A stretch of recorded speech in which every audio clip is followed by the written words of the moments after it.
everybody, it's Cindy at Upcycled Design Lab. In my last video I made this giant spider web to decorate my house for Halloween. So in this video I'm going to make a spider to match. If you're interested in watching the video of the spider web, you can click on the link in the corner above. To make this project I started with a couple of empty plastic bottles and cleaned off the labels, and then I'm using a stencil cutter to melt off the tops of both of the bottles. You want to be extra careful. This is very hot and it does get kind of smelly. You're melting plastic, so you want to do this in a well-ventilated area, or maybe not at all if you don't like the smell of melting plastic. So here I'm using a couple of the rings that you cut off of plastic bottles just to add some plastic to fuse the two pieces together. So what I'm doing is tacking it in a couple of places just to get it to hold together, and then I'm going back and smoothing out the plastic to make the bond even stronger. This whole process was pretty experimental for me, so here I'm trying to actually kind of smooth out the name of the aspirin that was in the bottle, and it didn't get quite as smooth as I wanted it to.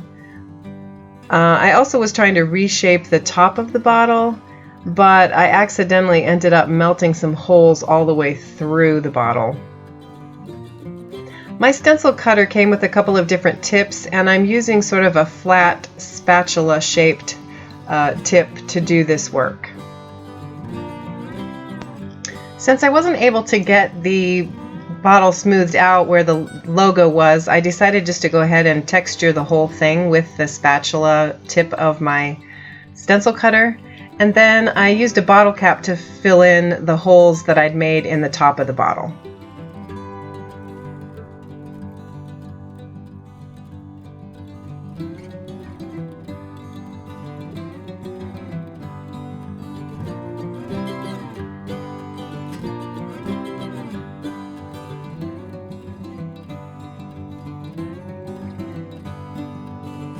After kind of evaluating how it was going, I decided that the body of the spider was a little bit too long, so I marked the center and I'm cutting out the centerpiece using the scissors and the stencil cutter.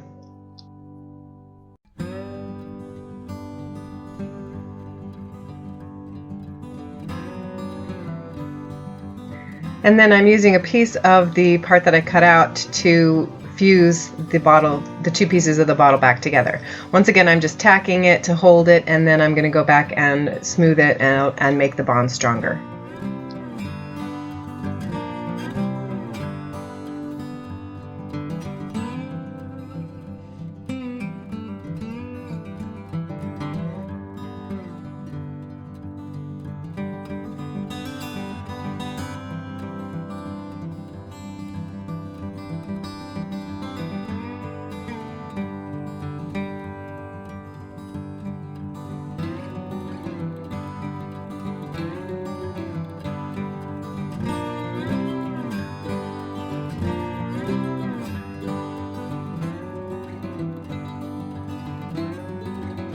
Here again, I didn't have a very smooth finish, so I went ahead and textured the rest of the bottle.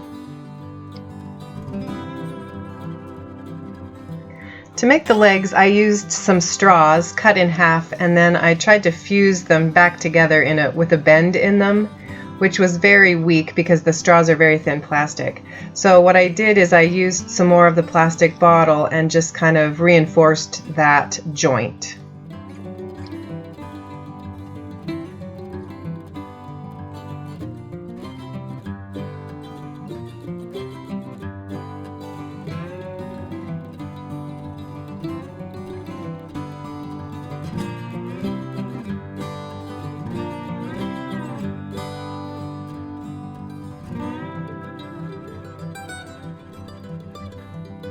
So here's the general layout of what my spider will look like.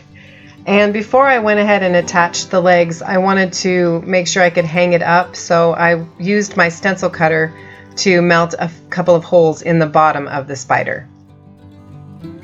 It was a little tricky to attach the legs because the straws were very thin plastic, so I put a little piece of extra plastic inside the straws and then carefully tried to tack them onto the bottom of the spider.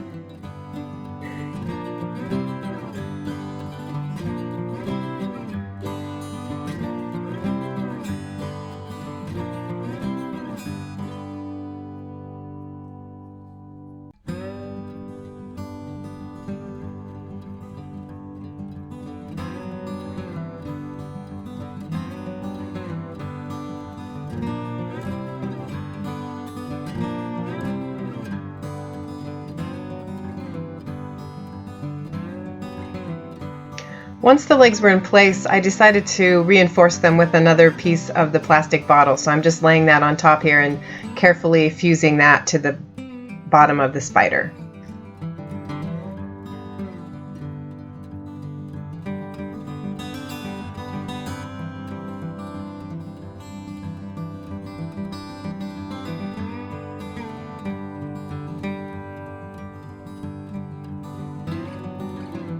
I wanted to be able to paint the ends of the legs, so I'm just melting a tiny piece of the plastic bottle into the end of each of the straws.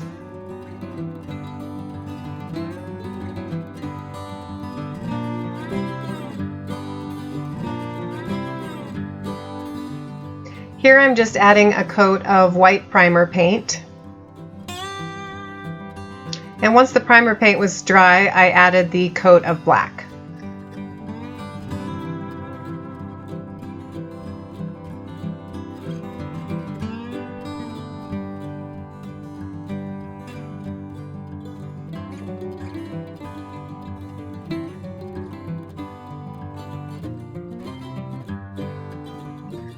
To finish the spider, I had a couple of small bottle caps that I painted little eyes on, and I'm using some clear Gorilla Glue to glue them onto the spider.